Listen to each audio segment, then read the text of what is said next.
Hey, Luke, just letting you know, we're just waiting on a quorum. Everything's muted. You're not missing anything. No big deal. Thanks, Chris.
Ready, Chris? All right. Well, council, let's call this council work session to order. Today is Tuesday, December 20th. It's 4:35 PM. And at this time, Mr. Clerk, would you please call the roll? Thank you, Mr. President. Councilwoman Strader. Here. Councilwoman Perot. Here. Councilman Cavanagh.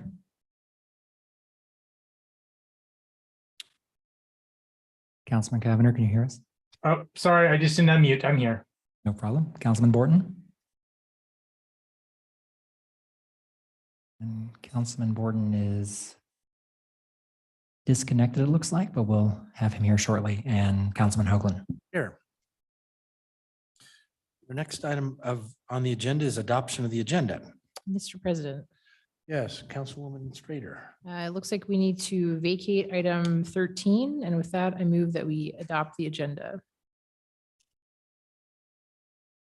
Do we have a second? Mr. Councilwoman President, Perot. I can get my microphone to work. Yes, second that motion. We have a motion to adopt the agenda as published with the vacation of item 13. All those in favor of adopting the agenda, please say aye. Aye. Any opposed? The ayes have it, and the agenda is adopted. Mr. President, Yes, Councilwoman Strader. now that we've adopted the agenda, I move that we approve the consent agenda for the council president to sign and the clerk to attest. Second that motion. A motion and second to approve the consent agenda. Any discussion on that?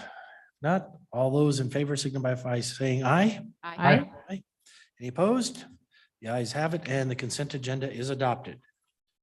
There were no items moved from this consent agenda that needed to be discussed. Next up, we have department commission reports. And tonight we have finally, the community development analysis of the housing code with Mr. Hood. So Caleb, go ahead. Thank you, Mr. President, members of council. First of all, Merry Christmas, Happy Hanukkah to you all. Thank you. And I apologize at the same time for having this special meeting. We didn't get to it the first couple of times. The third time's a charm is what they say. So, this has been in your packet now for 3 different meetings over the last couple of months. I'm going to make an assumption there. I know what people say about assuming things too, but that you've had a chance to at least look at it one of those 3 times it was on your agenda. So I'm not going to read it to you, but I do want to highlight some things and kind of an overall approach to what we're doing here. I'm going to share the second page of the memo. So the first page is just a little bit of that background, talking about how we've talked about this over the last several months. In April, we had a little more targeted discussion. And then I'm back now to really emphasize working on a housing mix and attainability and what we can do to improve that situation in our community. So the list that is on the screen now, there are a few more pages of that list, but it really focuses around our city code. It doesn't include housing programs and funding mechanisms or partnerships with developers or nonprofit organizations and things like that. We've had some other conversations about that. I've been talking with Councilwoman Perot about that a little bit through our CDBG program. I know council's had some other conversations about that. That is not this. This really is my next step was to really look at the code and what we can do maybe in that realm to positively affect the housing dynamic in our community. So again, I'm going to run through the list. Feel free to interrupt as needed. I'll pause for some feedback, also for a little bit of effect. There's be some drama here, but no, feel free to jump in with any comments you have. Also think about it too. I can take comments after the fact. Again, this has been in your packet. I'll assume you've looked at it. But if you have some comments over the next several days too, I'll still take them. So this isn't your only bite at this apple. We will be vetting whatever direction I get this afternoon through the UDC focus group. I guess that's kind of a question. That's my approach, is to use the UDC focus group because again, we're talking code and maybe even a subcommittee of that group because we're going to get pretty specialized into at least 1, if not 2 or more of these topics that really can do a deeper dive rather than just code with architects and things like that. Really get some folks that are focused in on providing residential units and get some feedback from them and make sure they're part of developing whatever solutions there are. Just kind of my last precursor before, again, we really jump into the meat. Unless I hear otherwise, this is kind of my approach. So tell me if I'm off base, but if not, don't be surprised if I move forward with what you see in this memo. So again, this is sort of your opportunity to steer me in a little bit different direction as we move forward. I don't know the outcome of all these, but these are at least the thing that staff, the elements that staff at least proposes to evaluate further and really modify in our code. So with that, unless you have any questions, I'm going to just kind of run through these. And again, I'm not going to read it to you necessarily, but I will highlight each one of the codes, the standards, the policies as they appear in your memo. Okay. Council, any questions? Councilwoman Strader. Thank you, Mr. President. Caleb, one thing that it came up as I was reading this, and it's just an overarching question. As you're running through these, if you know, and if you don't, it's okay. But on each one, a big question in my mind was, are we proposing this citywide to encourage a certain type of housing, or are we thinking of adopting different standards for people providing affordable housing? So that was kind of a big overarching question that I had as I was kind of reading through this. So just something to plants, I guess, as you're running through it. So Mr. President and Councilman Strayer, it's a great comment and it's a little bit of both. And so I think for the most part, a lot of these are citywide, but there are some things where there's a policy discussion in there. You could potentially modify setbacks or have leniency on parking requirements if it's an affordable housing project. So there are there are those elements. And again, I'm glad you brought up the question/comment because you can mix and match these a little bit. Right? It's not a one size fits all, and there's overlap certainly, and some of that I hope came through in the matrix a little bit. So you can, hey, I like this concept over there. What about if we apply it to this for a quote unquote affordable housing project? And even defining that is TBD. So again, I think the general rule is this is meant citywide, at least at the start, where it would be staff's recommendation that this one give maybe more weight to potentially implementing that for an affordable housing project. I try to call that out, but you can do it in more places. Mr. President. Yes, Councilwoman Strayer. That's super helpful, because, right, actually your exact example,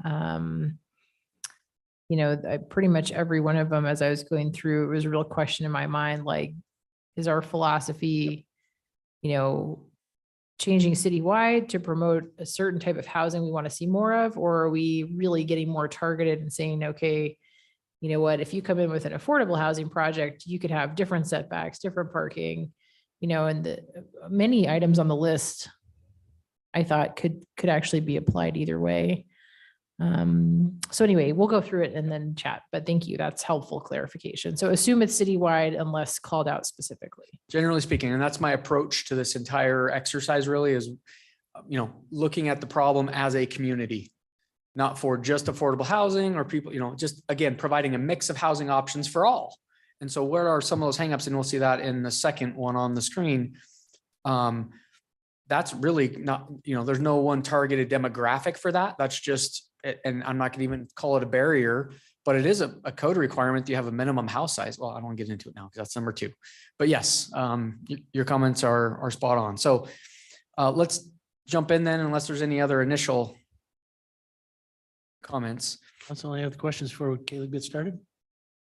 All right, Caleb, go ahead. Okay, so the first one is ADUs, and I do think this one, it's at the top, not because it's the easiest to do, but I do think maybe this is something that has some legs. We've done some work internally to look at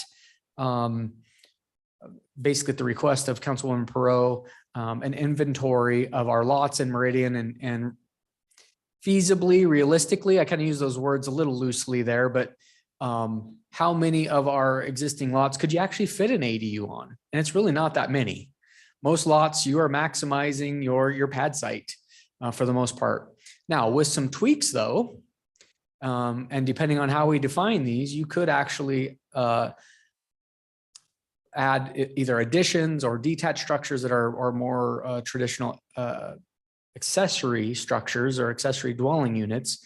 But there are multiple types of ADUs. Some of them could be above a garage. Some of them could be totally detached, attached. So there's a lot of different ways that even that word, accessory dwelling unit, people in their mind's eye envision those differently. So it could even be a remodel of an existing structure to create a secondary dwelling unit.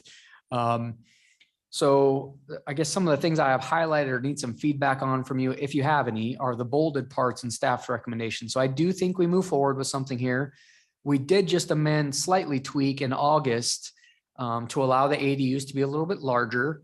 We went up to 900 square feet and allow 2 bedrooms now, not just 1 and 700 square feet. But one of the things in doing that analysis of our lot inventory was if there was some relief to rear setbacks. That's where most lots have a lot of, that's your backyard. So that's where you have a yard really, not just a setback, but a yard. So if there was some exception to that, that's where you could fit more ADUs on your, again, standard lot, 6, 7, 8, 10,000 square foot lot in Meridian. The parking requirements. This is a fairly controversial one. So, I don't know how much you've thought about it. But again, you could do a lot more of these if you either relaxed or removed a parking requirement. We need to think that through. Some communities have done that and been burned and it doesn't work. Some it's not been as bad. It's kind of a give and a take. You get the housing unit, but now parking maybe is an issue for that subdivision or that area anyways, where you get more ADUs. But just throwing that out there as an option, do we even want to have that as an option? Or are we like, no, it should be self-parked and we don't want to force whoever's living in that ADU to the street. And again, if you have feedback now, I'll take it. But those are kind of some of the ones where we could open up the potential for more accessory dwelling units in Meridian. One other one I'll just throw out there, and this isn't wouldn't technically be an accessory dwelling unit, but this is something that, again, Councilwoman Pro and I talked about a little bit in passing, is a lot split option. So you could even technically, if we allowed some variance to our standard lot sizes or whatever to do something, so it's actually not accessory to that primary structure, you could do a administrative one-time division that wouldn't meet the minimum dimensional standards of the zone for an ADU. So again, it's a little bit of give and take with some of our current standards, but maybe then it's a set aside dwelling that's on a smaller lot, a smaller home on a smaller lot in an otherwise R8 or R4 community. So not advocating for that necessarily, but there is some version or an option of that may help with financing. It may help with, obviously home ownership and those types of things. So just a few things to think about as we look at further amending our accessory dwelling units. Mr. President, Councilwoman Pro. just the sake of efficiency, I'm wanting to understand if Caleb is going to present one code change and then we discuss, or are we going to go through the whole list and you'll describe them and then we'll go back? Mr. President, your meeting, I would prefer we do them one at a time, though. I don't know if we had a goal of what time to get out of here. I'm not certainly trying to take all evening, but I would like to, it's fresh on our minds. We talk about it. Let me get some direction. If you want to go a different direction, I'm open to that too. Yeah, I think we can talk about each one as we go through to get comments on. I think staff just overhearing conversation, they want to be out by 9 o'clock tonight, so. Maybe a little sooner. Yeah. Councilman Jump Borton. in with one on this first topic.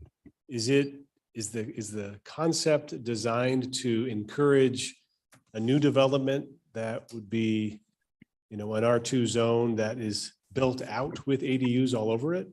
Or is it to try and encourage the one-off existing homeowner to add a unit on this property? In which case, if it's the latter, I would think that would only occur when I'm adding it because I've got somebody, my mother-in-law is going to move in. So I'm really not creating any housing stock at all. It's a wash in the latter example. So who's So the user? of to it? confirm your suspicion or your statement. Yeah. And if you look down, it's on the next page, kind of what you described there, Councilman Borton, I think is more in the tiny home area where I either see there could be a way where we can, for new subdivisions, new projects, create maybe these nodes of tiny home, mini communities within a larger subdivision or something.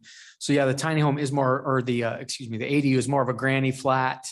Maybe got a kid at college and they need their own space or that type of a thing. So I guess I would, I don't want to say push back, but it does provide housing stock though. They're moving from somewhere else that maybe they're not self-sufficient now. So it is adding another dwelling unit to the inventory.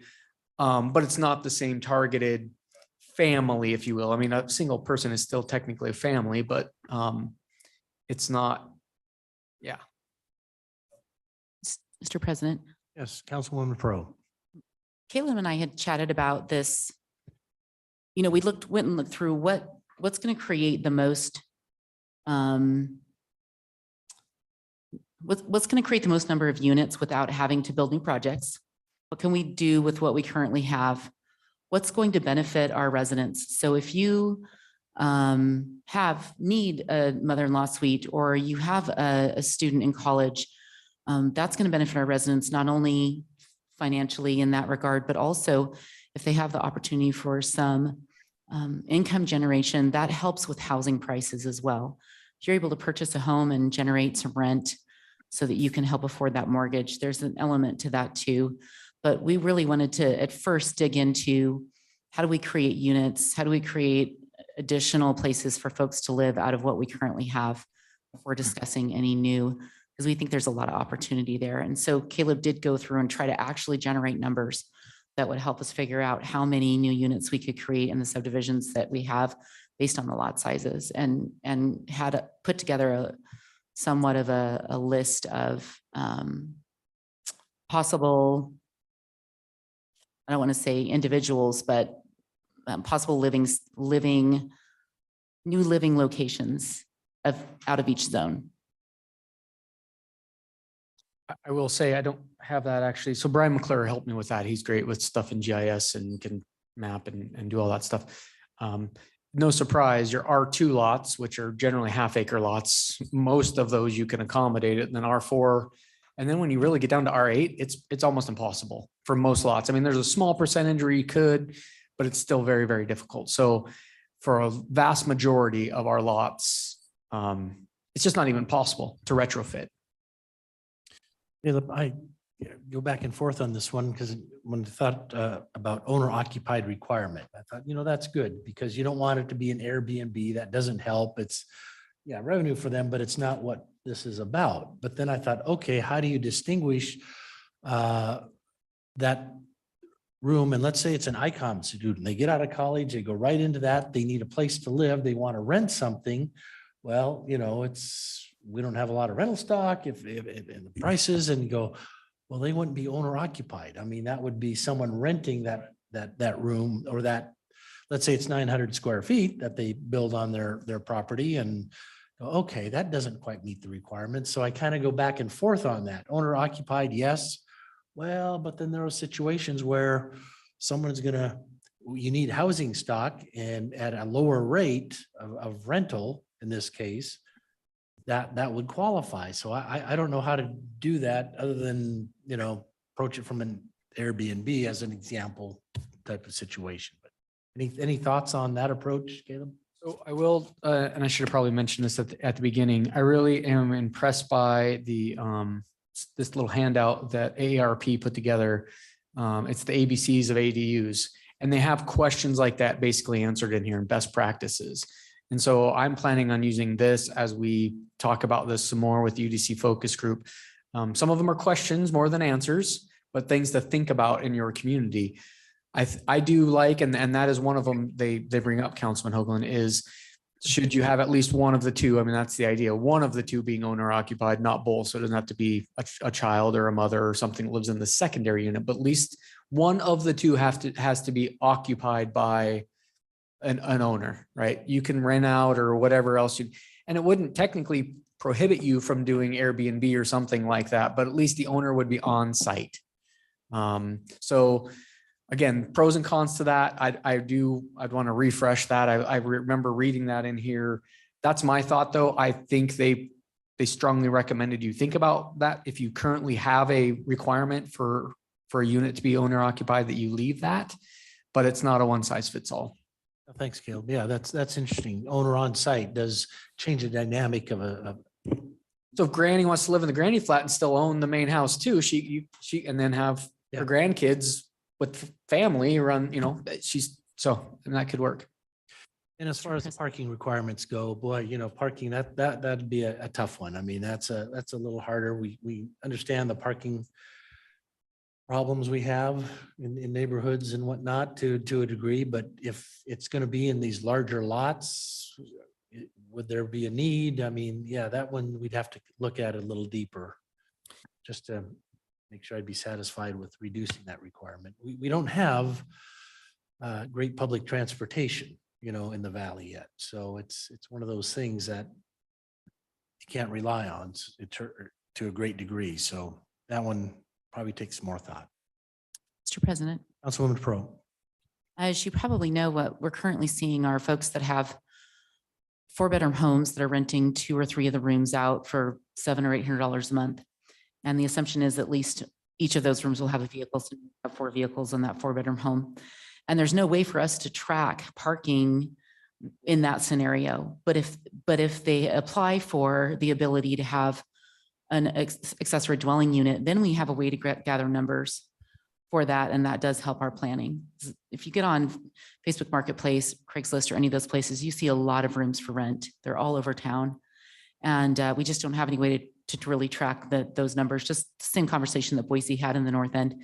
But when we go through these kinds of scenarios where you have folks that want to have other individuals living with them, then it certainly doesn't stop somebody with a 4-bedroom home to renting out 2 of their rooms, but it might help with us tracking how many occupants are in each home or in each subdivision.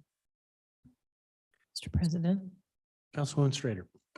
I think I'm open to this, but probably the piece that sticks out to me as a potential issue would be changing the setbacks. And it's precisely because it affects our existing housing stock. And so I feel like we had set the rules of the road on what the setbacks are going to be throughout Meridian. People purchased homes, built homes on that basis. If I was a neighbor and then setbacks, especially rear setbacks, got changed, and then 2 weeks later, I heard about somebody applying to build a, a granny flat Granny flat, 10 feet from my home, I think I would absolutely flip. I think where it's something that has to do, I think really important in this conversation are the things that would apply to new developments versus existing development. And I think we have to be really thoughtful. And maybe as this goes through the UDC focus group, that could be part of how they tackle this, because it does seem like, you have the rules of the road, the way that it's been done. Everyone's been following kind of the same playing field on existing development. Then if you have a new development, that's different. I feel like you're setting a new precedent, but to go through and give people the ability to change the setbacks, I think that could be really problematic. Also the parking, I do think could be problematic, but I don't know if I'm as allergic to that. Maybe that could be thought through, but definitely the setbacks for me would be a big sticking point on this one. Mr. President. Let me go to Deputy Chief Bongiorno. I think he's had his hand raised. He might shed some light on this. Yeah, thank you, Mr. President. I just wanted to add on to what Councilwoman Schrader was saying. All of this is great ideas. Love it. I mean, I understand the need. There's a lot of code dependent things, and I'm sure Caleb has gone through a lot of this. There's a lot of this that will be code dependent as well, because you can't just throw a building in the back of a house and it'd be okay. I mean, there's a lot of stuff that would have to go along with that, as far as addressing goes, as far as access goes, as far as, can we get a fire line to it if it's on fire? I mean, that's kind of the concern with the safety of the tiny home thing, that we're currently dealing with right now. So there's a lot of things in the building code and the fire code that we also have to pay attention to, as we move forward. Can we do this, and what are the ramifications? But I just want to make sure that, all of this has code implications that we need to make sure that we include, and just say, yeah, we're just going to do this because, there's problems if we do that. Mr. President, Yes. I can just piggyback on that comment, and I appreciate you bringing that up, Joe. The building department is also another, not EMS, but building codes, I think, are also something we'll want to think through a little bit. So again, appreciate the comments. We will definitely coordinate with fire, with building, with others, kind of depending on where this goes. And maybe just, I'm not trying to wrap this first one up necessarily, but I do want to kind of tell you what I just heard a little bit. And if there's more comments, I can take that as well. But it does sound like having at least one of the two. Caleb, real quick. Yeah. Councilwoman Strader, Pearl wants to comment. So, sorry. Thank you. So that brings up another thought. And my assumption, and I haven't voiced this because it was an assumption, was that the person making the application to do that would go through some sort of process where that application is reviewed by our staff. And then if Councilwoman Strader thinks it's a great idea, maybe they could also be required to have neighborhood meetings in which they were to, I want to give folks the ability to do it. And I don't want to weigh down our council on these, one by one lot meetings, but I don't know that there necessarily would need to be a public hearing per se, but perhaps a neighborhood meeting might be a good idea. And then it can go through a staff level approval process. And so I'd really like to hear Caleb's thoughts on, how much we standardize these, or do we set a base standard and then allow each individual application to be kind of reviewed on its own merits?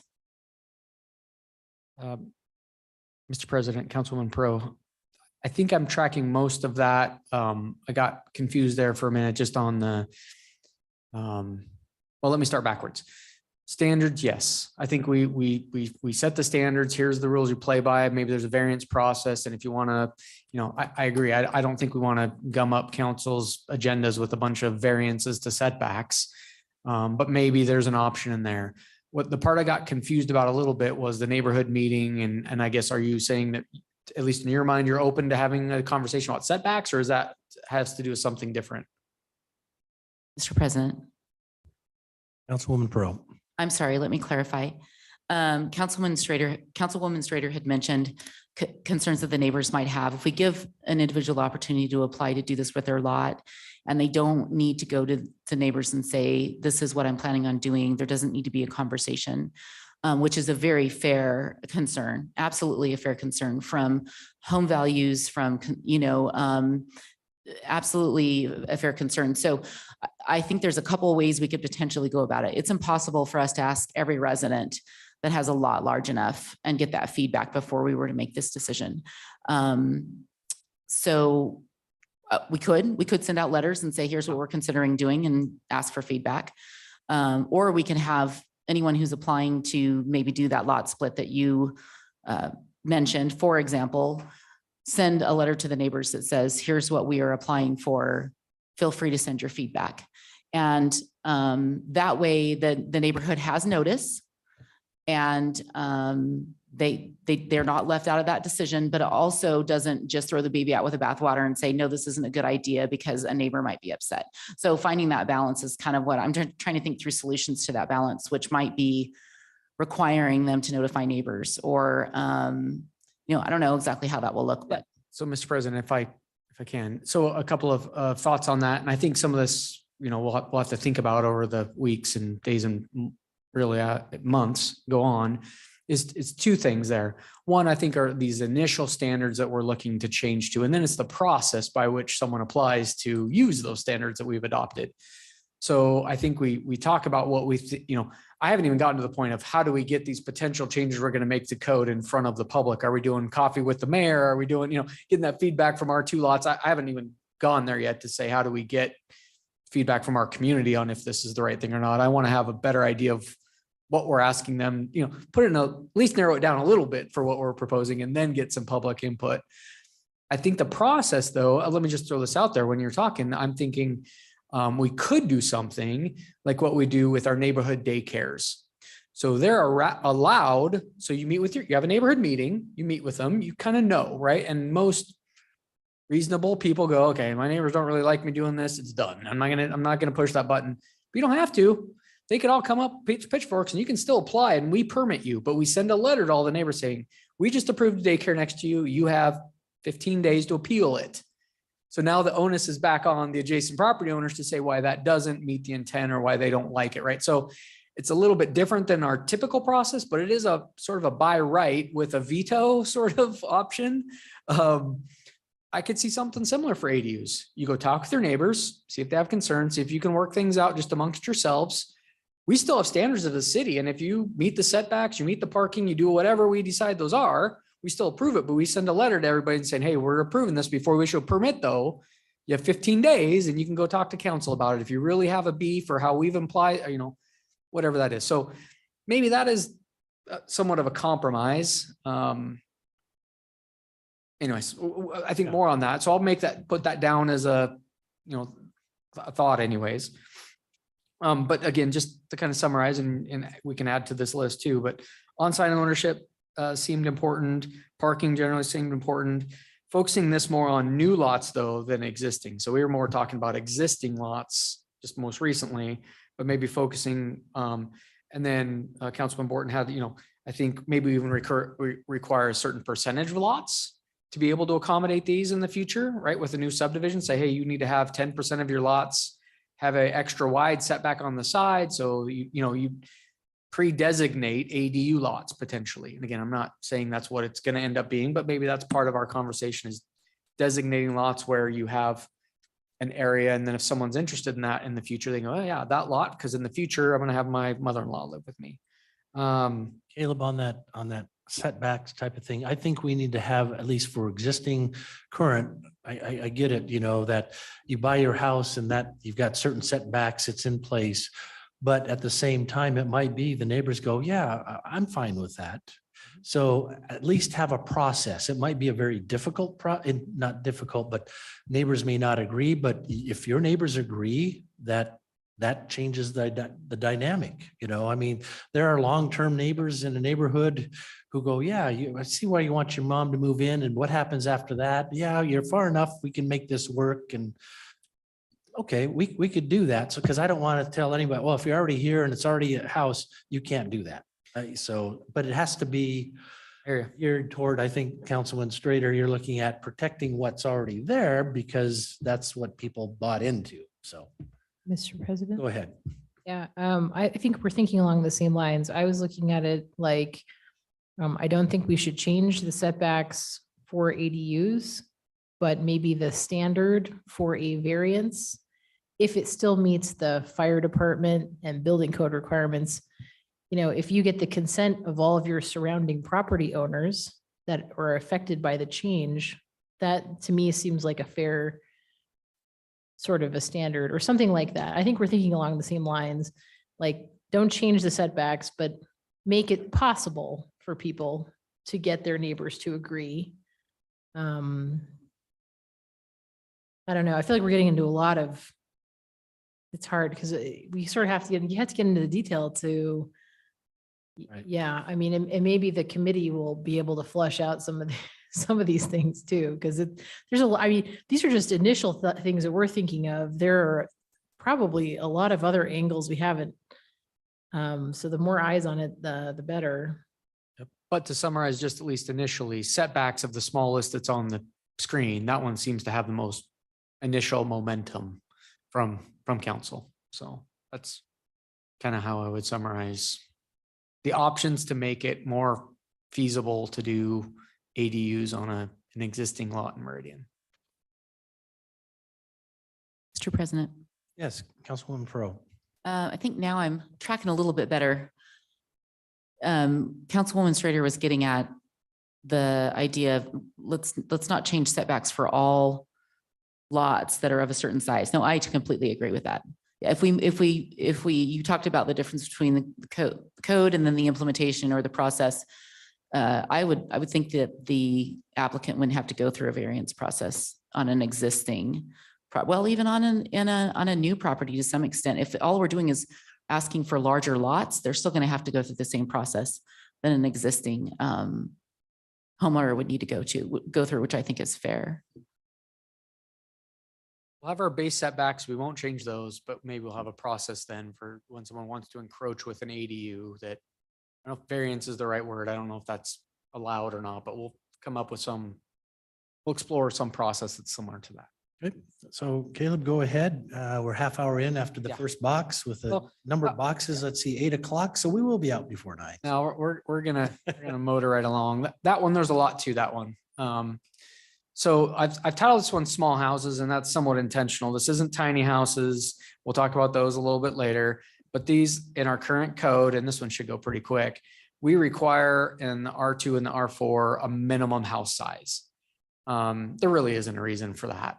Well, there was a reason for that. It can look out of place if you have a half-acre lot and a 700 square foot home, but if that's their choice and that's how they want to live, then who are we to say your house needs to be 14 or 1,500 square feet is my thought. So to me, and I don't want to assume again too much, but this is a fairly straightforward change to just say single family home. If it's 700 square feet, as long as you're on a foundation and hooked up to sewer and water, you know, have the garage that's required per code, meet the setbacks. We're okay with that. So again, I don't know, as I kind of started to say earlier, I don't know if this is really a barrier to any type of housing or will encourage anything necessarily. But it is, it's a requirement. It's a standard that we have and we don't really need one. So it's kind of one to almost say check a box and say, look, you can build whatever size home you want in Meridian. In any zone. There isn't a minimum or a maximum house size. Councilwoman Strader. As a former resident of the city of New York, I do have thoughts about this. You know, I think the building code should help us a lot with this, but there is kind of just a livability factor of humans deserve a certain amount of light and air and a certain amount of space to have, I think, an adequate dwelling.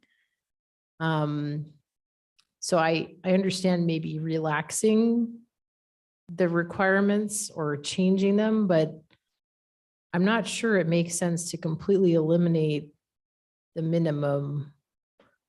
I don't know. We'd have to think about this. Like, we don't see, so like what I would see before, so just to give you a funny personal example, I used to live in like a railroad apartment that was so narrow and we had a fold out couch that couldn't fold out. So it would hit the wall in in my first apartment in Brooklyn. And so, you know, now you're seeing things like micro units that are like 500 square feet or less with common areas. And I actually think we could probably get into more trouble with an apartment multifamily situation on this issue than on a single family home. A single family home, if you're putting in the foundation and the hookups, you're going to reach some certain minimum, but I don't know. So I'm sorry, Mr. President, if I can just, so the full context isn't there in the column here, but these are the only two zones in our city that we currently have a minimum housing size for. So if you want, we can go the other way and add minimum house sizes to all of our districts, but these are the only two right now that we actually have a minimum requirement dwelling size. Caleb, I think something like this is something we can consider, and I think it would be interesting to have public comment on that, because you might get people saying, hey, I'm in R2, I got my 3,000 square foot home, and if someone's going to build a 700 square foot home, that's going to lower my property value. Yep. I don't know if it will or not, but I think it's worth considering, but you know, to have public comment on that and get some additional thinking and from developers and others, you know, it'd be Fair enough. worth that. Yep, we will definitely vet these too. So any other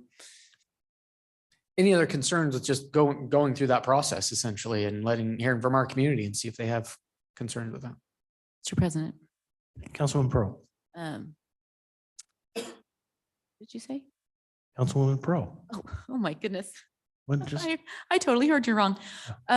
So we require the new developments to have, typically they have to have some sort of covenants. And so nearly every set of covenants I've seen has a minimum in there for the protection and benefit of the residents. So I think it's kind of not necessary in that sense. They're all required to have covenants. Nearly every developer is going to put that minimum in there for the protection of the community.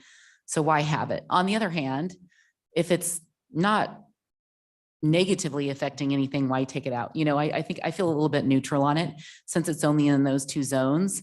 However, I'm not opposed to Councilwoman Strader's idea about putting in some minimums in some more dense, types of properties. And that's a conversation we don't have to have tonight. Say it's a little off topic, but I'll make a note. We can talk about putting studio apartments and how big they at least need to be as a minimum. So I'll make a note. Council President?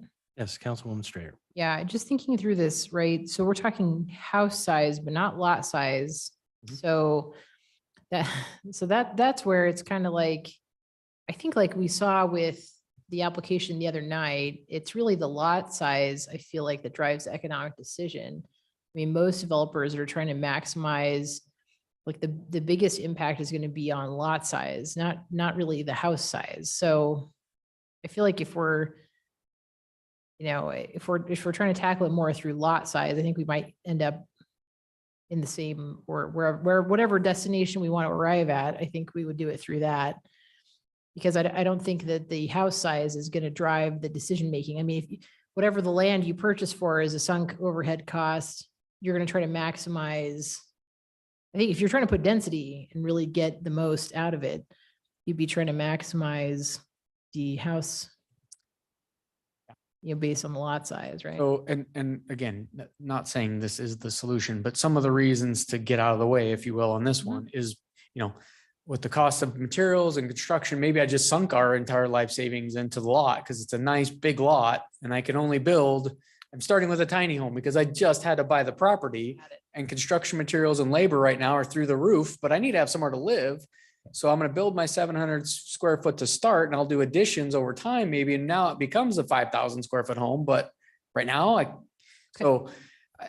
that was kind of one of the levers. And again, right now, labor and lumber are high. And so we say you have to use so much lumber and labor.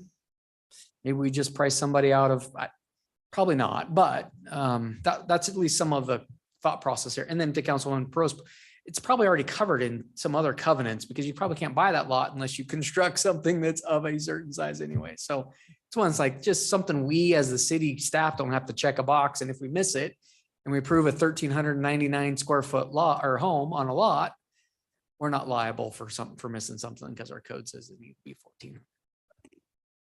Councilwoman Strader. It makes sense to me. I think we go get feedback on it.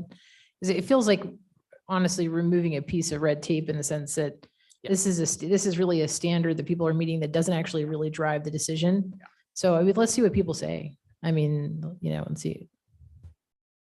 Okay, sounds good. Caleb, what do you got next? Development fee waivers and credits. So this one I think are actually already, if you look in the far right-hand column in Title 10, we do, and this is now back to kind of the opening question comments. This is for affordable housing projects, but it wouldn't necessarily have to be, but this is certainly in the vein of this tool is for really those projects that are targeted towards affordability. So again, however we define that, 20% of a project, 100% of a project, 80% of LMI, whatever that looks like. That's kind of what this is, but this would be reduction of fees related to basically services that the city provides.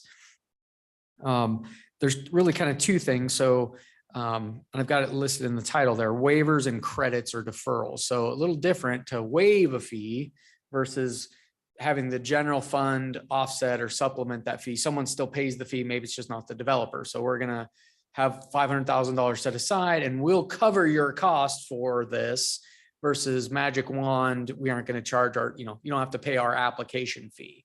It's waived.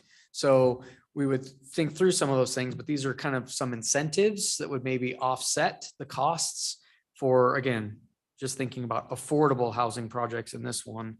And what that could look like. So non-market rate projects, if you have other eligibility requirements that if you're really like, boy, we need more studios. And if you bring a studio, we're willing to consider those things too, even if it's market rate, you could apply it that way too. I don't know why we couldn't necessarily, but again, this was brought up in the guise to see more affordability. And just for council consideration, looking ahead, if you want to go down this path and look at, define what is affordable and then what would qualify and they can use, that does have budget implications. So the next budget cycle, we would have to look at, say, okay, if someone comes forward, how do we pay for that? It's cost. So, Mr. President. Yes, Councilman Kavanagh. Yeah, I think to that point, I appreciate you, Caleb, kind of deviating between waiving and deferral. I think deferral is a tool in our toolbox that we can use on an as needed basis for a project. When it comes to wavering on fees, I think that we should plan for our budget for next year to whether it's X amount of $100,000 that we want to set aside so that we are budgeting and thinking about this and having that available.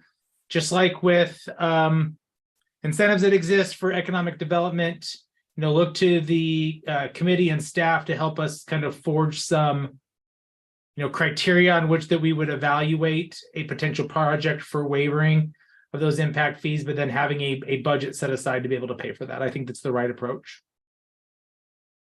Council President. Councilwoman Pearl.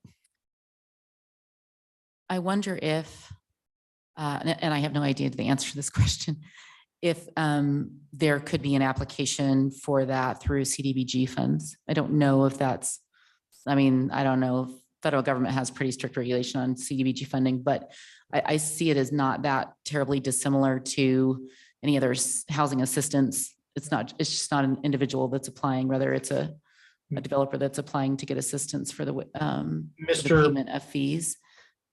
Mr. President. And just thinking through, I think. I can answer that, I think, for you, council member. Thank you. It's something that council's explored in the past, and if we use CDBG, then the recipients have to pay Davis-Bacon wages, and the juice isn't worth the squeeze. It costs so much more that you don't get a lot of interest, and then there's no net benefit. Council President. Councilwoman Pearl. Thank you, Councilman Kavner. I really appreciate that. That's exceptionally helpful. I didn't realize that was the case. I agree, and with the thought of and conversation about setting aside a specific amount that we would budget for. And my anticipation is that it'll be very unlikely we'd have more than 2, possibly 3 of these types of projects in 1 year for quite some time. I just don't anticipate it being a massive amount that would be needed necessarily, at least not for the next 5-6 years, if not more. Council President. Yes, Councilwoman Strader. Yeah, I think to me, it makes sense that someone could apply and then the council has the discretion to do so. And I think it would be a good practical consideration and the right way to do it, to put something aside in the budget for that.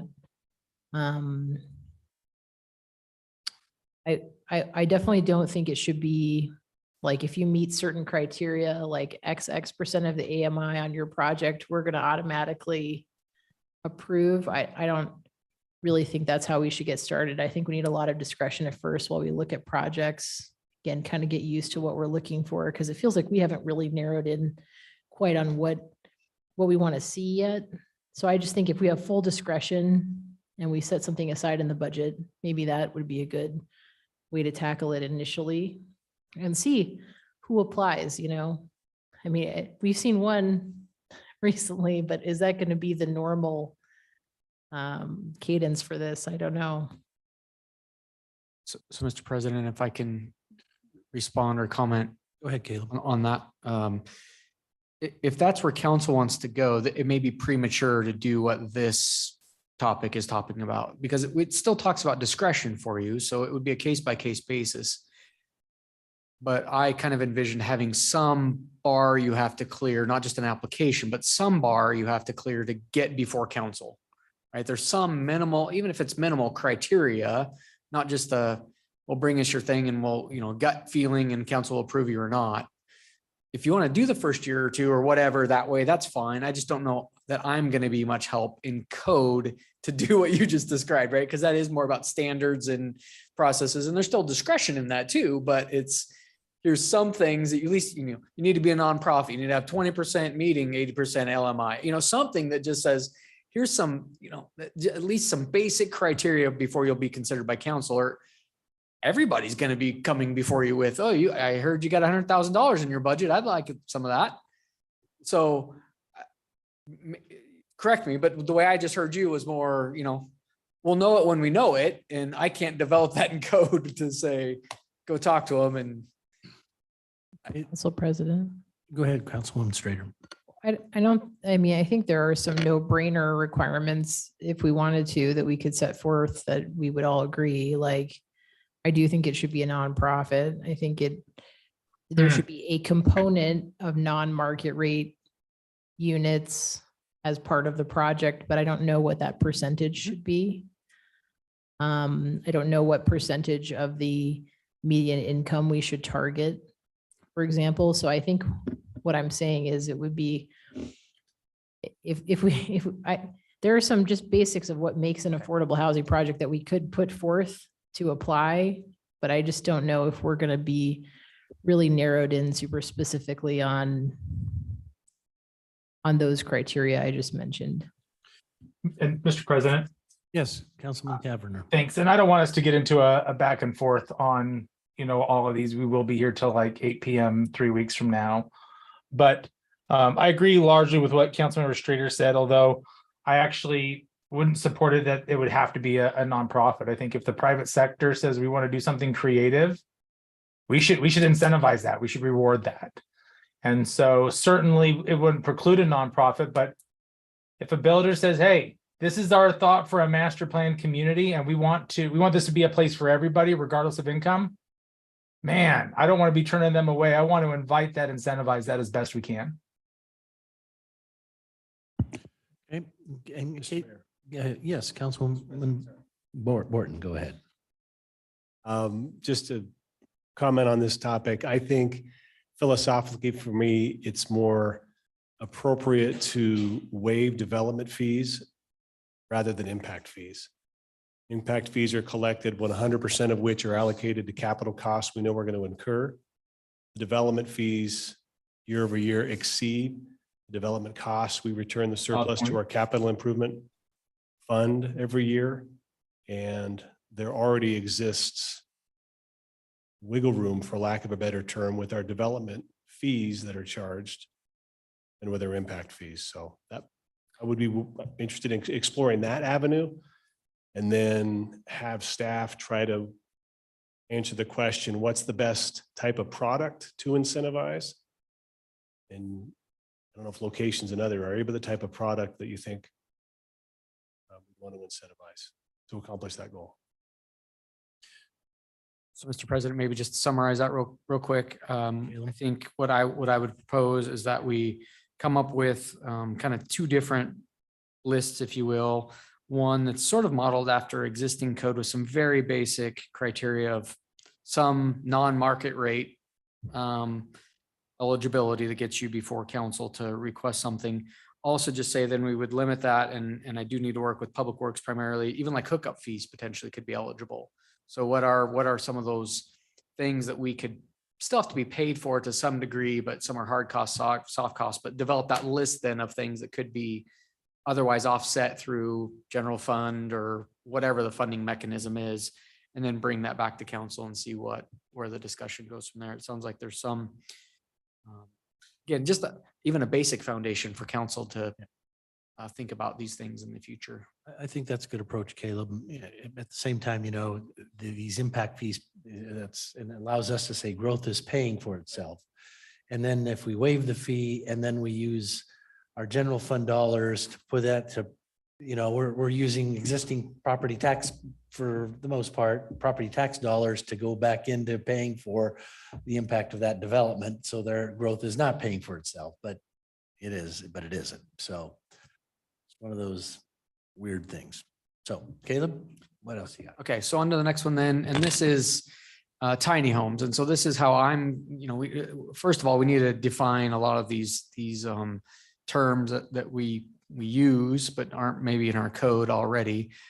So this is related to ADUs. I already kind of mentioned that too. And again, there's a lot of interrelationships between some of these concepts we'll talk about this evening. Small houses, missing middle standards, a lot of overlap. There really is a foundational, and that's not just a play on words, difference between what a lot of tiny homes are. And again, what a dwelling in Meridian as defined is, you have to be on a foundation and you have to be hooked up to our sewer and water, basically by definition. If you're not, then you are essentially an RV. And it's a little more than that, but that's essentially the difference. So we realize staff realizes there is a market and people that want to be mobile. And again, we talked about this, or I mentioned it a little bit earlier. There may be an opportunity to build some of those. I don't know, I haven't come up with a great term, but subdivision within a subdivision, a pod, a sub-community of lots that are available for tiny homes on wheels. They could be there long-term and people can make them quasi-permanent, but by definition, they're still not, again, on a foundation, may or may not be hooked up to services, but it's set up as kind of their own little, block or two or whatever of tiny homes in our code that would allow that. My initial feedback, and this is just me, and I have not gone through, again, the public involvement process, but just some of the things I've heard from others in the community. I put it right there. Staff does not believe that the answer for Meridian is allow RVs to serve as dwellings on residentially zoned lots. So to just take your JCO, put it next to your home and live out of it or have someone else live out of it. That is not what this is. This is almost back to our ADU discussion. This isn't retrofitting our current lots to accommodate RVs to make another dwelling unit. This is intentionally creating areas where a couple, 2, 3, 4, 6, 7, 900 square foot homes on wheels congregate like other single family dwellings would. So that's kind of the concept here. There's a market for that. There's just nowhere for people to park them, to place them. And so if we even create the hookups for them, and again, maybe you skirt it, we can have some requirements for that. So it doesn't really feel still some requirements. So it fits in with the bigger subdivision. But that's kind of staff's, not in and of itself, but this is one of the things that we would at least pursue further with our community and the UDC focus group to see what additional thoughts are there. Councilman Borton. A question, Caleb, is there an example in Boise or elsewhere in the valley where something like this has been approved and built that we could go drive through and take a look? Mr. President, Councilman Borton, I do not know that. I didn't actually look that up. I don't think we just invented it though. I don't remember me being like the brainchild of this or something. So it's got to exist somewhere. I don't know. Yeah, I'm not sure. I really don't know. If I do find one though, I will email council and say, hey, here's one I've either seen or ran across on the internet or whatever. And I think, and Councilman Borton, for some reason, I think McCall has approved one. I don't know if it's built. I know there is one in southwestern Idaho somewhere that's been approved. And I can see value where someone comes in, a developer says, and for us to have a zone that it's allowed, there might be a parcel that is, they do a development and then there's this awkward piece that could have some tiny homes that would be workable. So, I think it's something we need to explore. I will also say some of the market is there. A couple different reasons. We already mentioned, maybe kids going to school, they could still be in the same subdivision, but not be under your roof or adjacent, right? They're still in your subdivision, but they have a little arm's length. There's also people that are building homes, and a lot of those people, it takes 6 months, a year or more, and they need somewhere to stay in instead of an apartment. You could stay in your subdivision, still start to develop community with your neighbors while your house is being built. So it is somewhat transitory in nature, can be. But instead of having to stay in an RV park or a hotel or something else, you could stay here. Or again, you have long-term family members that come into town. There's an option for them to be close. They don't have to go to a hotel or rent an apartment or something for whatever things life may throw their way. So I think there's multiple reasons why this could work or be meet a need in providing housing stock in our community. Mr. President, Yes, is that Kavanagh, sorry, Mr. President. Councilman Kavanagh? I saw you and Deputy Chief Bongiorno, and I wasn't Okay. sure who spoke there, so. I appreciate where Caleb's coming from, but this thought of that you're going to live in a tiny home while you're building your new home, that makes a lot of sense in the county. We're not going to be seeing that type of usage in Meridian for the most part. I think I would be really supportive of reviewing and amending and adding some definitions to address this.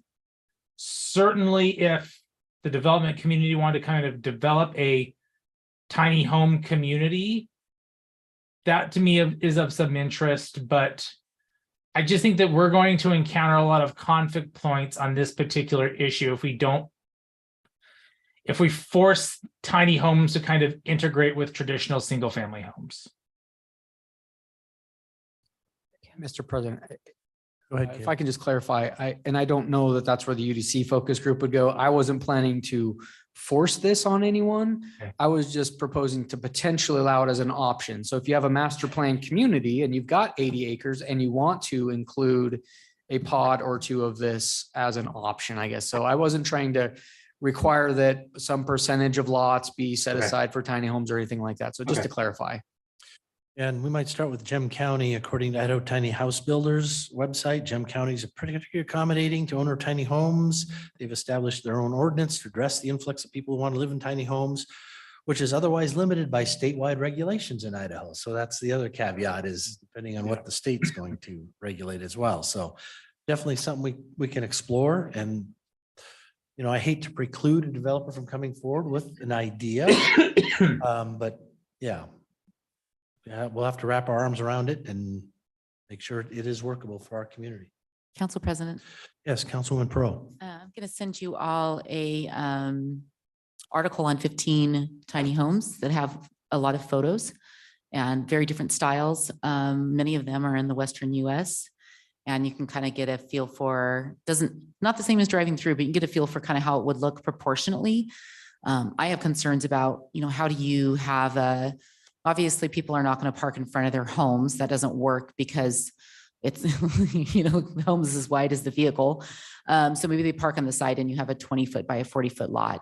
How do we make that proportional to, a 33-foot street? I want it to, you have to have it look proportional, not just here's a tiny home and everything else is the size that we would have with a 1,400 square foot home. So those are all things that I had asked Caleb, is it even possible for us to do that? Not only can we get city services into those tiny lots, can we get, can the fire department get in there? Can we get, actually get water and sewer to lots that are a third of the size that we normally agree to on a plat? And Caleb seemed to think that that was sort of the least of our challenge, that the challenge would be more about really, I guess, making it,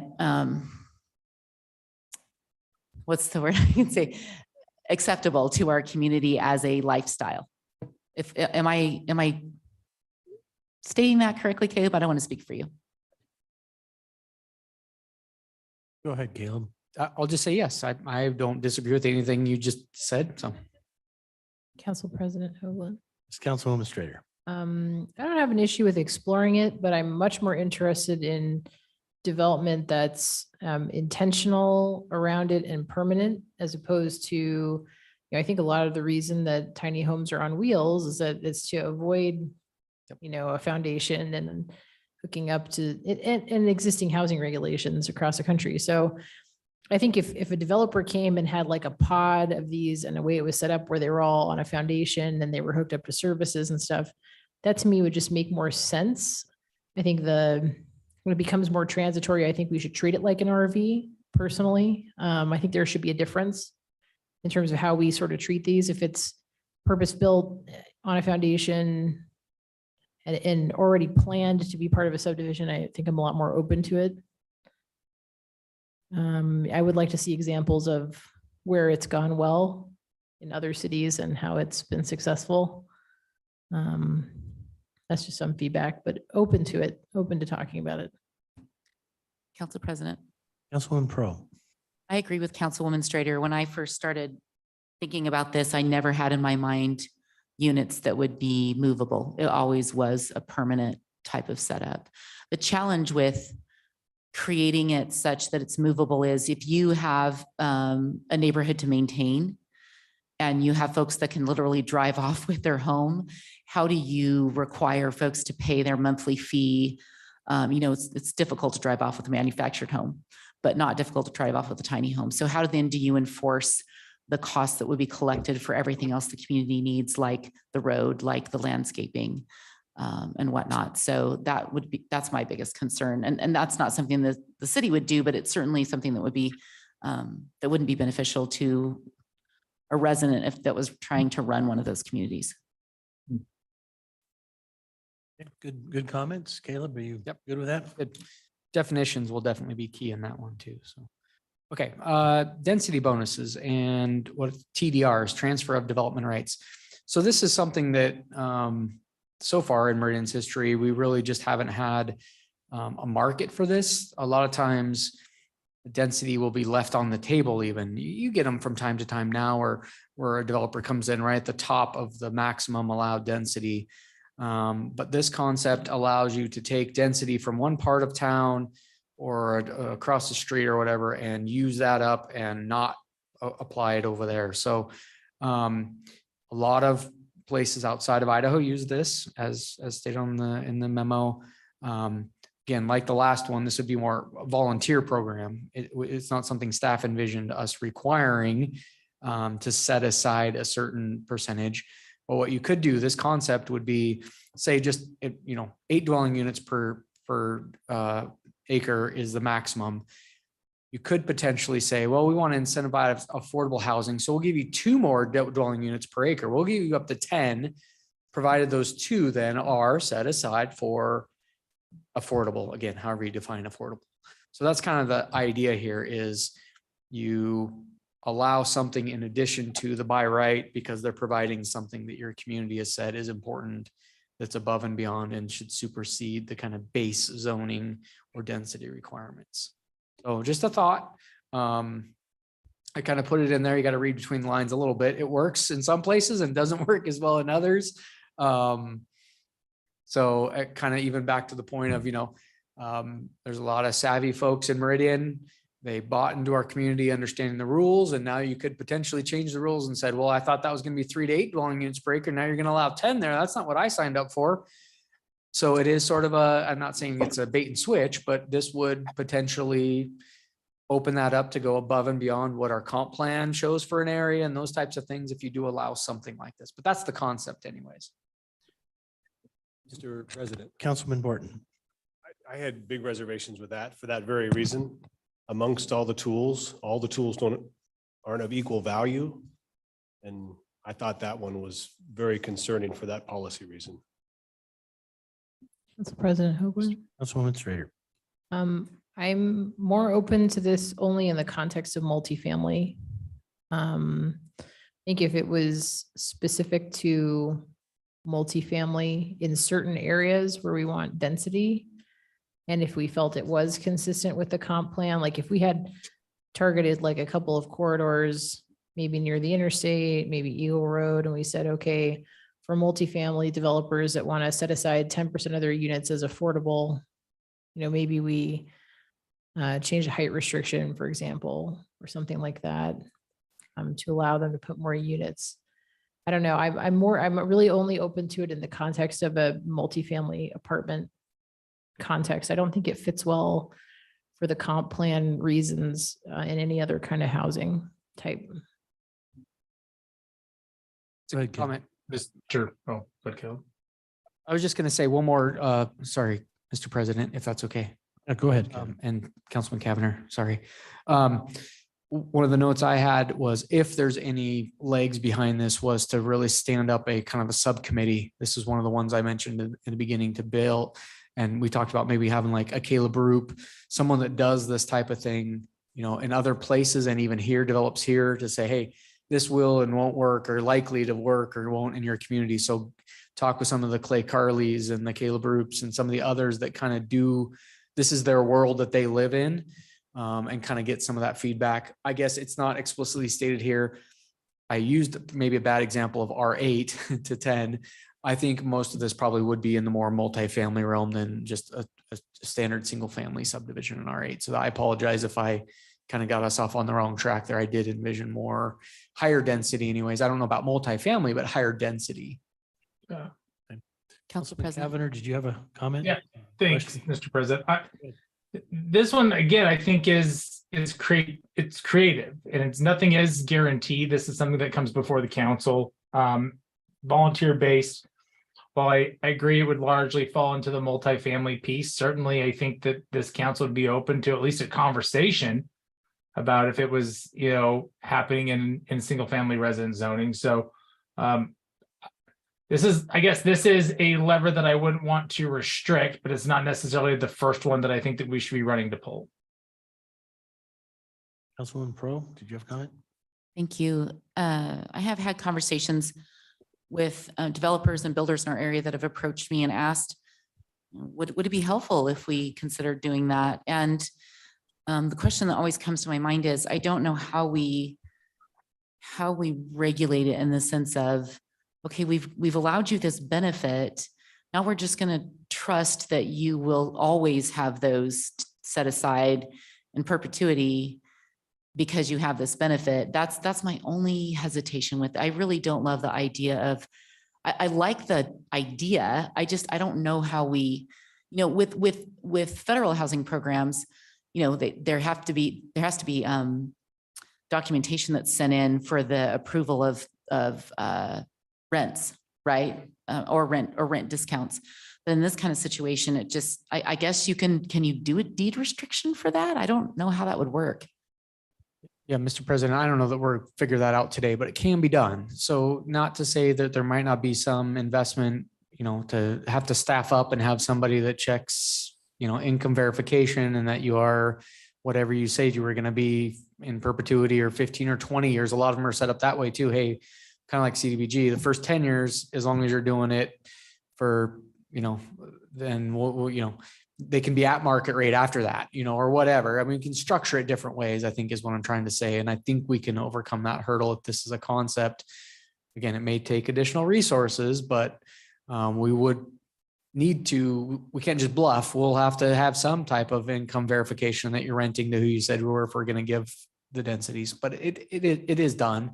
I think the model is some of those federal programs, right? And we'll probably use that to say, yeah, provide us similar things and we'll verify it instead of sending it off to DC. But okay, so it sounds like there's at least some initial, we'll see where it goes. I know Councilman Wharton had some more initial concerns, but at least we'll put something together. Nothing's going to happen overnight, but at least have some more conversations on that one. Okay, missing middle. So this one again is just kind of a definition. So I put it in there a little bit, on the slide. A lot of times these are your triplexes, your duplexes, your floorplexes, those types of things. And I put it's kind of interesting, right? Like 80% of our housing stock is single family and roughly the other 20% is multifamily. We really don't have a whole lot of duplexes, triplexes, and those other kind of, again, what's commonly now referred to as missing middle housing. Our PUD ordinance is vastly underutilized these days. And so that's one of the things that we're already looking to do is, in fact, Mr. Neri and some others on his team have been having meetings with a developer that wants to add a PDD ordinance. And we're talking about the PUD ordinance kind of at the same time, because we don't get them anymore. And so it's outdated, it needs to be expanded. So this may be a way to further that conversation is through an updated PUD ordinance. Again, cluster housing is one of those things where, and this goes back to everything that we said before still stands. The fire marshal needs to still be able to pull hose and get to those units. But maybe you can cluster some of these units together, provide amenities and open space in non-traditional kind of layouts with streets and those types of things to create a different housing choice. So this is really about providing more options in housing. Don't know how much they may cost. They may be more than your average a single family home. Probably less depending on what it is. But again, this one's mostly about options because we don't have a lot of options.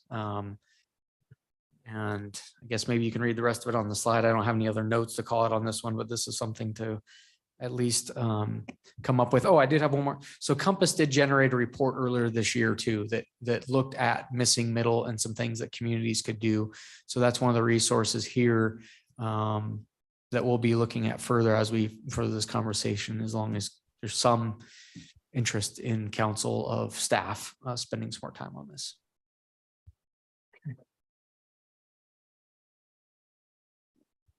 Okay, I don't think there's any objection. Okay. Waivers or exceptions for affordable housing. So again, this is affordable housing projects, not just every project, but this would be a project that has some affordability element to it. So again, this could be relief from the standard code. And again, that relief could be talked about in a lot of the other categories as well. We've talked about parking already, density already. I haven't really talked about lot size so much, or height, or some of those other standards. And the way I've got it written in there is case by case negotiation, likely with the council being ultimately the decider on that. But again, this is a way to maybe encourage affordable dwelling units, is to have some other waivers or exceptions to, again, those standards. This would be, again, for new subdivisions, obviously not an existing subdivisions, but new projects. Council President. Councilwoman Pro. Caleb, I probably haven't seen a PUD application since the beginning of my time on planning and zoning. So would you remind me of how that operates differently than what we do with the DA? Is it because they're requesting elements in the development that are technically a variance to our current standards? Is that why it's done that way? We don't typically do that with a DA contract, but. Yeah, it's, I don't know that I'd quite phrase it that way. So here's how I'll say it. Some of the original intent with the PUD was to preserve or protect an existing natural, could even be man-made amenity on a site. So you've got wetlands or something. You say, well, okay, we'll keep that, but that's at a cost. I could just go fill it in and build houses over it, but we recognize that. So if you give me some relief from some of the other dimensional standards, I'd like to build my homes up around that. So yeah, variance or an exception, alternative compliance. So instead of having the description for the project say relief from this, relief from that, relief from the other thing, and a variance and this and all and that, it is a PUD. So it's essentially what you said. But there should be some at the heart of it, there should be something they're trying to preserve, protect on the site that sort of says, yeah, consider that instead of just your standard 8,000 square foot lot, 8,000 square foot lot, 8,000 square foot lot with 60 foot of street frontage. Because we're building this thing that, again, still within the overarching rules of our code. Just there's some relief from some of those things. So yes. And then again, this one is, yeah, so you wouldn't necessarily have anything you're protecting, but you're providing the affordability aspect potentially is kind of a thought here. It kind of kicks you into a PUD. The purpose of it would be to allow exceptions to some standards when you're coming forward with an affordable housing project. Council President. Councilwoman Strader. I'm open to this one generally. Again, I think it works better on multifamily.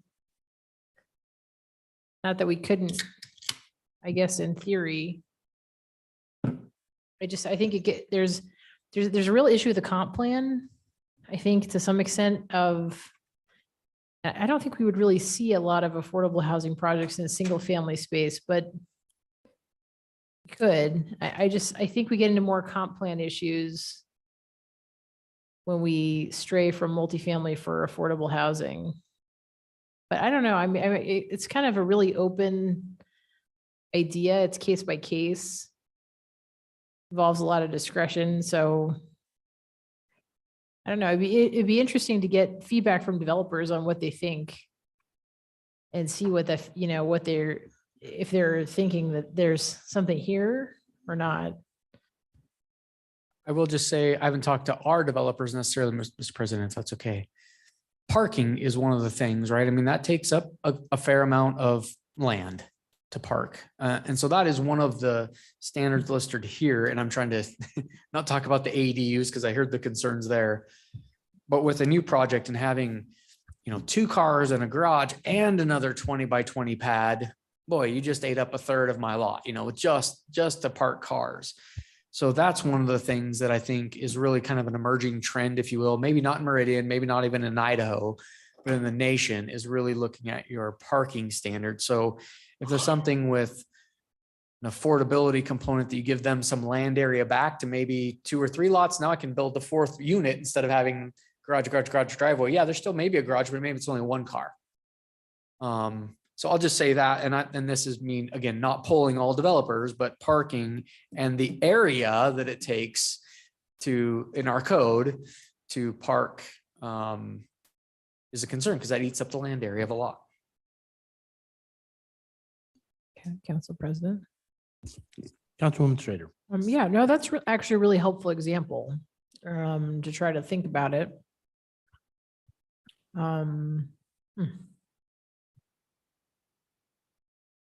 Okay. But I didn't hear any major, we'll think about it, right? Again, nothing, I'm not doing underline and strike through tomorrow and coming back to you right away, but at least we'll see what other feedback we get from others. Yeah. You can change your mind later. If that's something we don't want to do at all, then we can say, well, we talked about it and that doesn't fit. So this one, and I don't know how I got into, I didn't call it out as tier 2, but I'm in tier 3 now. So longer term. So these are some things I'm not really, we can maybe even talk about them, but these are something that I don't think is even this next year. I mean, this is something I think we continue to evaluate and again, track, but I'm not proposing right now unless I hear otherwise from council. So there's a big push. In fact, I don't think I brought it, but maybe I did. You guys have seen this, kicking the S out of SFR zoning. So single family residential zoning, a lot of communities, Boise talked about it, right? They're kind of taking some steps back now, but single family, just residential is residential. I don't think that's right for us now.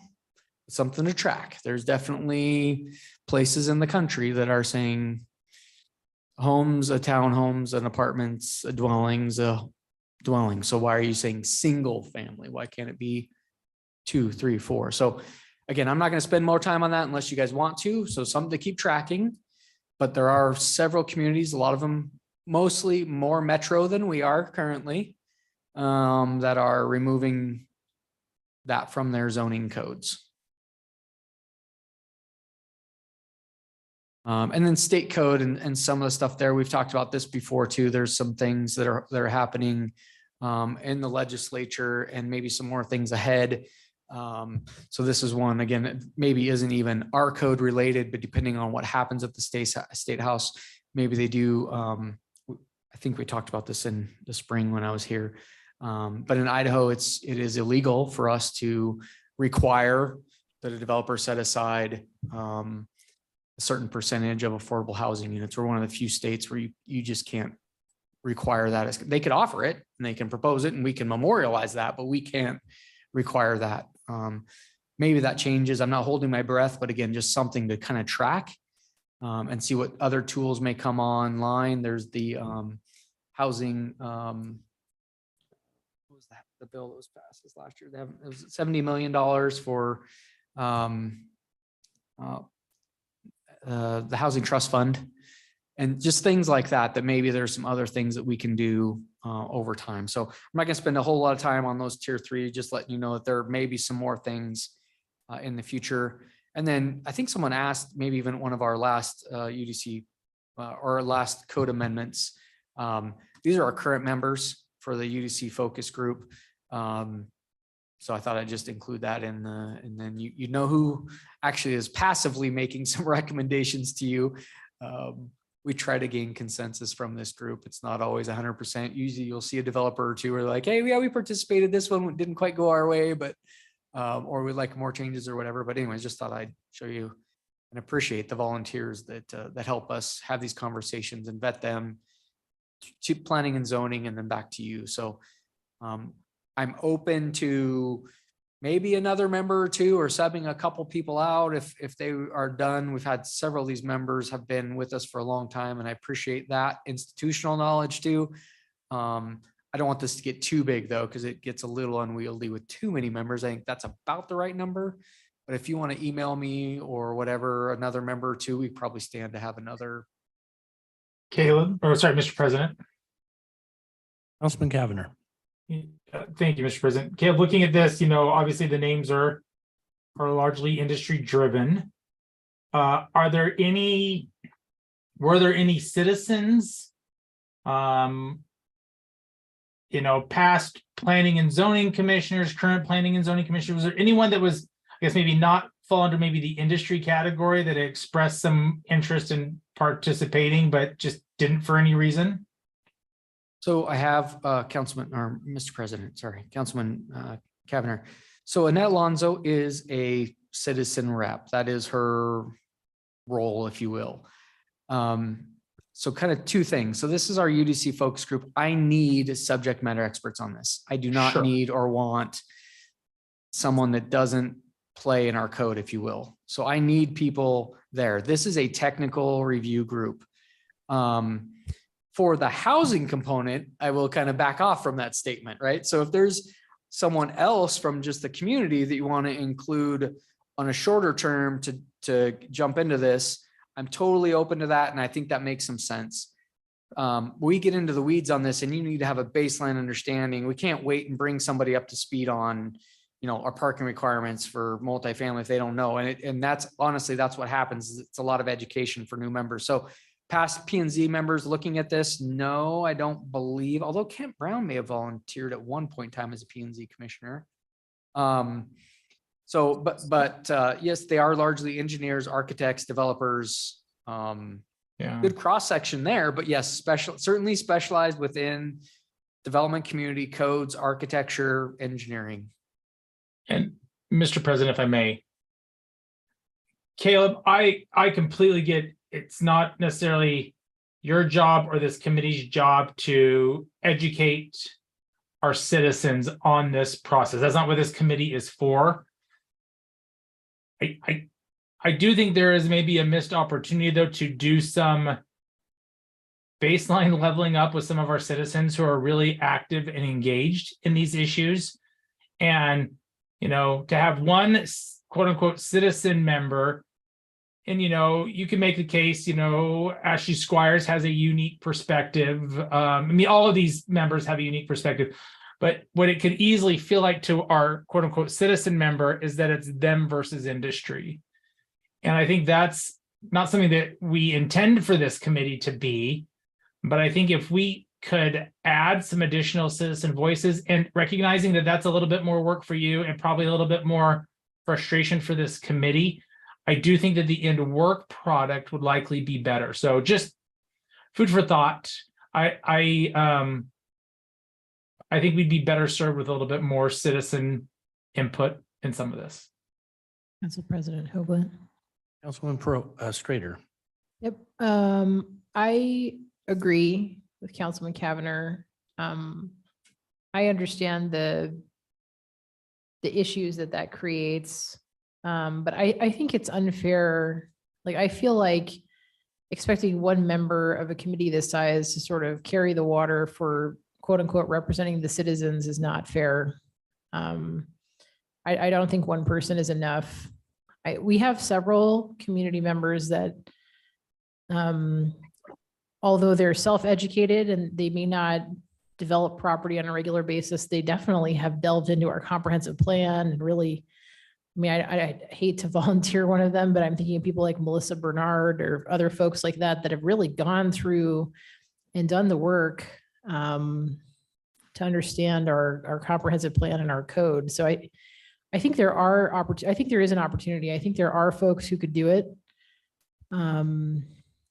Not to clog it up, but just to add, a little more balance to this, I think would be a good thing. I don't think it needs to be 50-50, but just having one, one or two, I don't know, one person especially doesn't feel like a lot. Maybe former P&Z commissioners, I think that's a great idea. That could really bring you some people that are qualified that, I don't know. I think it's good to get diverse perspectives on the different angles of looking at these topics. I think that ends up serving us better in the long run. So I agree with his comment that there might be an opportunity there. Council President. Councilwoman Pro. As we mentioned at the beginning of the meeting, we have big picture topics and then we have really specific detailed code topics. And so maybe there are two groups. We leave our UDC group and they kind of tackle what we know will be specific code changes. And then we have another committee, citizen committee that talks about the big picture effects of changing our housing code, waiving fees, all of the things that don't require industry knowledge, but could be, discussed. So not that we want to go out and have a project as big as our comp plan, but I know we had a lot of different types of groups that were reviewing that on the city's behalf. And this is a big topic and it is a long-term topic. So just a thought there.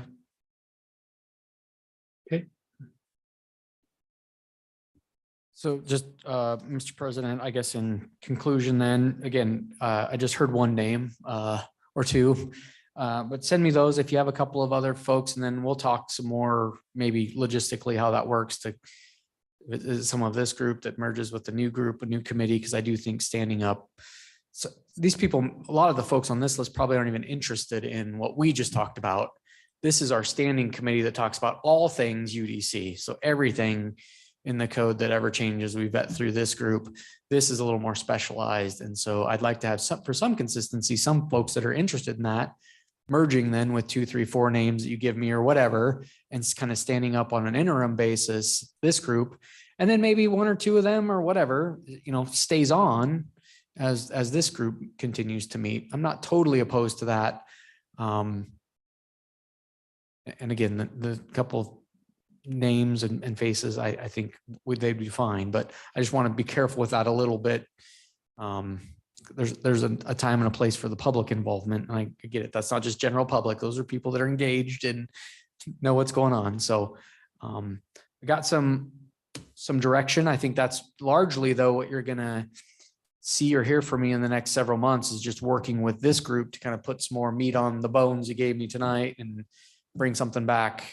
We haven't even talked timeline. I don't know what that looks like, but sometime in 2023 for sure. Some initial take on where this is going and go from there, unless there's any other finer points you want to give me in that or an expectation sooner rather than later. I just don't know where this is going to go. So I hate to commit to something Sure. Makes sense. more than that. Okay. Caleb, appreciate your work on that. Glad we finally got to you and went through this. Any other final comment by council members? I did want to enter the record. I failed to do so at the time, but I do want to do it now. And that is Councilman Joe Borton joined us at 4:37 PM. So he was here. Council President. Yes, Councilwoman Burrow.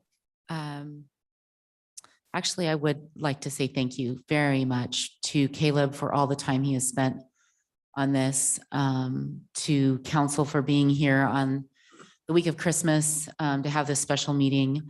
I really appreciate the time investment, the interest, the conversation. I think it is doing a good service and a justice to our community who's having these conversations in the media and on social media and in their homes. I think it's really beneficial for them to also see their elected officials doing the same. So thank you very much. Mr. President, Councilman Cavanagh. just maybe 2 things to add. One, Councilmember Perot, I want to thank you. You've kind of kept this on simmer for us and have kept our eye on the ball on this as well as staff. And so appreciate your good work. And I guess, kind of when Caleb's talking, he's got to put together some timelines and figure that out. My hope would be is that maybe at least at a bare minimum that we're talking about this maybe a month before we start jumping into our budget hearings. So that way, if there are any budget impacts, that we've at least had the opportunity to consider some of that before we go into that. I know the mayor's not here tonight, but I know he's obviously watching and paying attention. And so making sure that this gets routed to him as well, so that there aren't any surprises for him about some things that we may want to see in the future budget. Thank you, Councilman Cavanagh. Anything else related to this subject? If not, do we have a motion to adjourn? So moved. Second. We have a motion to adjourn. All those in favor signify by saying aye. Aye. Aye. Any Happy opposed? holiday. Happy holidays. We are adjourned.